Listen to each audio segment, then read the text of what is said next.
Ex-deputado bolsonarista prova que vive no mundo paralelo e faz um malabarismo retórico para passar pano para Dudu Bananinha e sua turma. Mas o Zé Cardoso estava lá, minha joia, e deu tanta lapada no dito cujo que o GPS do mundo paralelo dele deu recalculando rota e travou em rede nacional. Bora ver, mas antes, curte se gostou do vídeo, comente, se inscreva no canal, se puder torne-se membro ou contribua via Pix, que tá aqui na tela, e ajude o nosso canal. Agora espia. A prisão de Eduardo Bolsonaro seria justa ou abusiva? No meu ponto de vista, é abusiva. Porque quando começou toda essa questão do inquérito da fake news, né, esse inquérito interminável que nunca conclui e que acaba virando uma ferramenta de perseguição, nós começamos a ter no Brasil o retorno da censura e várias pessoas começaram a ser caçadas. Rodrigo Constantino teve que ir para os Estados Unidos, Paulo Figueiredo teve que ir para os Estados Unidos, o próprio Monark teve que ir para os Estados Unidos, Alan dos Santos teve que ir para os Estados Unidos, e aí bloqueia, desmonetiza, trava suas contas, bloqueia as contas, assim, um verdadeiro terror contra essas pessoas. E elas estão todas nos Estados Unidos porque foram acolhidas num país que permite a liberdade de expressão. No Brasil, hoje as pessoas têm medo de serem críticas, as pessoas têm medo de opinião, de se expressar a sua opinião, porque existe uma verdadeira polícia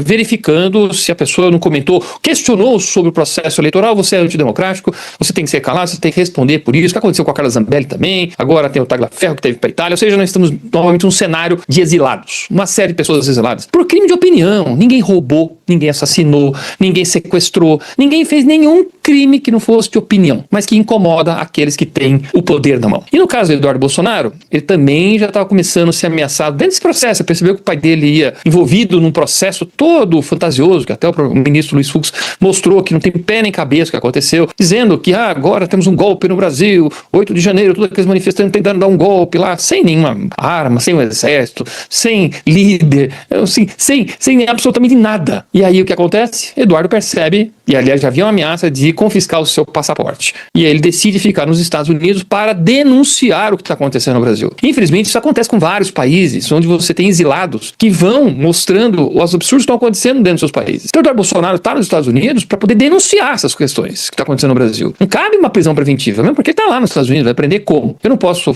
falar que Eduardo Bolsonaro tenha cometido qualquer crime que seja. Para mim isso é uma violência e mostra mais uma vez o que está acontecendo com o Brasil. Um parlamentar não tem mais a imunidade. Ele é caçado, como vários outros, como Marcel Van Hatten e Nicolas Ferreira, que na sua opinião, na tribuna, denunciando fatos, eles estão sendo processados pelos próprios agentes públicos.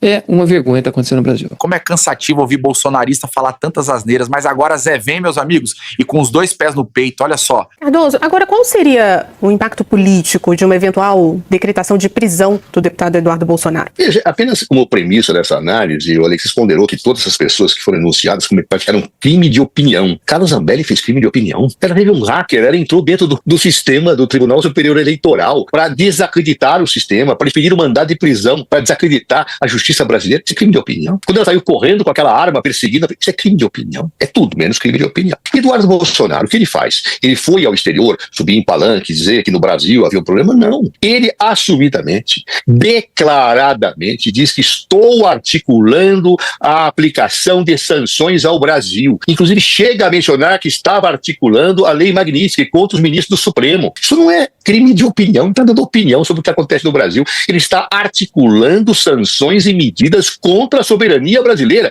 Em que perspectiva? Para coagir os ministros do Supremo Tribunal Federal a absolverem o seu pai. Ora, quando eu digo assim, estou participando de um processo para coagir, para dar sanções aos ministros se meu pai for condenado, o que é isso? Crime de opinião?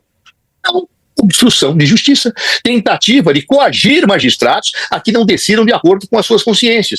E vejam, eu posso concordar, discordar das decisões dos magistrados da Suprema Corte. O que eu não posso jamais fazer é buscar expedientes para coagi-los, para sancioná-los, caso não decidam de acordo com aquilo que eles queiram. Mas Eduardo Bolsonaro chega inclusive a sugerir que poderia haver a deflagração de uma guerra, que os Estados Unidos poderiam invadir o Brasil e que estava articulando no limite das suas possibilidades que o governo fizesse isto. Isto é liberdade de opinião? Não. Isto é ação. Não é opinião, é ação, é agir, é articular contra o povo que o elegeu para representá-lo e ele jurou respeitar a Constituição, cujo artigo 1º deixa claro ali que o Brasil tem como um dos princípios fundamentais a soberania nacional. Soberania nacional que ele está articulando e articulou para violentar, para violar. E mais, ele foi para um país que pode ter tudo, menos ser uma democracia apenas. Vocês viram os jornais hoje? Donald Trump chamando os militares, pedindo para que se alinhassem ideologicamente a eles, Forças Armadas, que são forças do Estado. Ele diz que quem não estiver contente com aquilo que ele quer fazer com as Forças Armadas, que vai embora. Ora, meu Deus, ele é o chefe das Forças Armadas? É, mas as Forças Armadas são de Estado. Imagine se o Lula fizesse isso. O que é isto? Mas ele tem tomado medidas contra a liberdade de expressão, Donald Trump. Aquilo é uma democracia real hoje. Nós temos vários juristas dos Estados Unidos assinando, pura e simplesmente juristas de peso, de direita, de centro, de esquerda, dizendo que a Constituição dos Estados Unidos da América está sendo violada pelo seu Donald Trump. Ou seja, ele vai para um país com um governo que tem de autocracia para articular chantagens, sanções contra o povo brasileiro. Isso é liberdade de opinião?